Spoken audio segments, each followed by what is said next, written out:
రాజ్యాంగ నిర్మాత, భారతరత్న, ప్రపంచ మేధావి డాక్టర్ బిఆర్ అంబేద్కర్ ప్రభాతశీలత ప్రపంచవ్యాప్తంగా రోజురోజుకి పెరుగుతోందని, అందరూ ఆయనను స్ఫూర్తిగా తీసుకొని ముందుకు సాగాలని అంబేద్కర్ సేవా కేంద్ర వ్యవస్థాపకుడు లయన్ డాక్టర్ గబ్బల రాంబాబు పిలుపునిచ్చారు.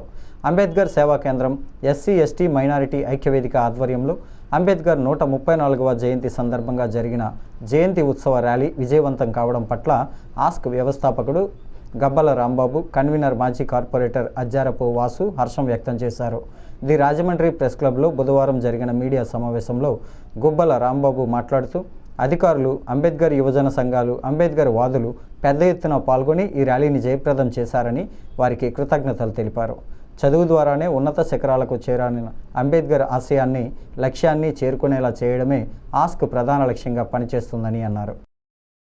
కన్వీనర్ అజ్జరపు వాసు విమర్శించి అతనికి 10,000 రూపాయలు ఆర్థిక సహాయం చేయడం జరిగింది. అతనికి భవిష్యత్తులో 2-3 నెలలు రెస్ట్ తీసుకోవాలంటే అతనికి కావాలి. మీ ద్వారా మేము అందరికీ మరలా ఎవరైతే ఈ ఉత్సవ ర్యాలీ జయప్రదం చేయడానికి హెచ్చరించారు, ఇది శుభపరిణామం. అంటే ప్రపంచం, అంటే దేశం దాటి ప్రపంచాన్ని ప్రభావితం చేసినటువంటి అంబేద్కర్ ప్రభావశీలత రాజమండ్రి నగరంలో గత 5 సంవత్సరాలుగా, అంటే 2021 నుండి అంబేద్కర్ సేవా కేంద్రం ప్రారంభించి ఆ రోజు నుండి అంబేద్కర్ ఉత్సవ ర్యాలీని ప్రతి సంవత్సరం ఏప్రిల్ 14న మనం చేస్తూ ఉన్నాం. దాని ప్రభావశీలత ప్రతి సంవత్సరానికి పెరుగుతూ వస్తుందని చెప్పేసి మీ అందరికీ సవినయంగా తెలియజేస్తున్నాను.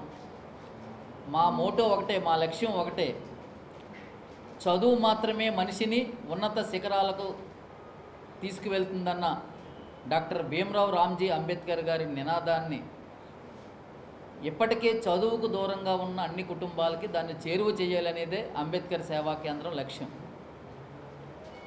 అంటే వాయిస్ ఫర్ వాయిస్లెస్, ఎవరికైతే ఇంకా గొంతెత్తి మాట్లాడలేకపోతున్నారో, వారి గొంతు, వారి సమస్యలను వినిపించలేకపోతున్నారో వారి వద్దకు వెళ్ళి మనం అంబేద్కర్ నినాదం అందరూ చదువుకోండి, చదువు గడపకి ఇంకా చదువుకు దూరంగా ఉన్న వాళ్ళని చేర్చాలనే ప్రయత్నాన్ని అంబేద్కర్ సేవా కేంద్రం దీన్ని ఒక మిషన్గా తీసుకుని దీన్ని చాలా పెద్ద ఎత్తున కార్యక్రమాలు చేయడానికి ఒక ప్రణాళిక తీసుకున్నామని మీ అందరికీ సవినయంగా మీ ద్వారా నేను ఈ పౌర సమాజానికి తెలియజేస్తున్నాం. ఏదైతే ఏప్రిల్ 14 అంబేద్కర్ జయంతి పురస్కరించుకొని జయంతోత్సవ ర్యాలీని మేము కోరి మార్కెట్ నుంచి గోకార్ బస్టాండ్ వరకు చేయడం జరిగింది. ఈ ర్యాలీలో వేలాది మంది అంబేద్కర్ వాదులు, అంబేద్కర్ని అభిమానించేవారు అందరూ పాల్గొని జయప్రదం చేసినందుకు అందరికీ కృతజ్ఞతలు తెలుపుతున్నాం. అలాగే మేము ఎప్పుడు పిలిచినా